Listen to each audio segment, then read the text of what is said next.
যে ছবি আপনাদের দেখাচ্ছি, অভিষেক বন্দ্যোপাধ্যায়ের আমতলার অফিস এইভাবে বুলডোজার দিয়ে একেবারে 5তলা অফিস ভেঙে গুড়িয়ে দেওয়া হয়েছে। আর এই ঘটনার পরে বিজেপিকে নিশানা করেছে তৃণমূল। বিষয়টি আদালতের বিচারাধীন, যদিও বাংলায় নতুন সংস্কৃতি তৈরি হয়েছে। বিজেপি ক্ষমতায় আসার পর থেকেই বুলডোজার কালচার চলছে। ঘটনার 2 ঘন্টা আগেই সোশ্যাল সাইটে বুলডোজার অভিযানের ঘোষণা করা হয়। 2 ঘন্টা আগেই সোশ্যাল সাইটে ঘোষণা করেন অভিজিৎ দাস ববি, এমনটাই দাবি তৃণমূল কংগ্রেসের।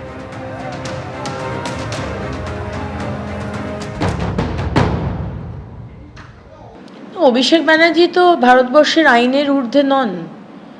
অভিষেক ব্যানার্জি যদি কোনো বিল্ডিং বা কোনো পার্টি অফিস বা কোনো কনস্ট্রাকশন করেছেন যেটা ইললিগাল, সেখানে আমরা সময় দিয়েছি, ওনার বাড়িতেও কিছু এক্সটেনশন করা হয়েছে, সেটাও আমরা সুযোগ দিয়েছি।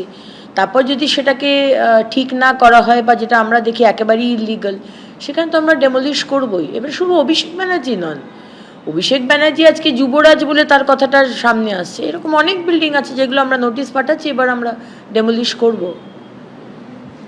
আমরা ইলিগাল বিল্ডিং তারাতলার মতো ঘটনা আমরা আর হতে দেব না। আমতলায় সাংসদ অভিষেক বন্দ্যোপাধ্যায়ের এই 5তলা কার্যালয়, যেটা বুলডোজার দিয়ে ভেঙে গুড়িয়ে দিল প্রশাসন, একেবারে পুলিশ প্রশাসন, কেন্দ্রীয় বাহিনীর উপস্থিতিতে সেই কার্যালয় ভেঙে গুড়িয়ে দেওয়া হলো। সেই মুহূর্তের ছবি আপনারা দেখতে পাচ্ছেন। আর যখন এই কাজ চলছিল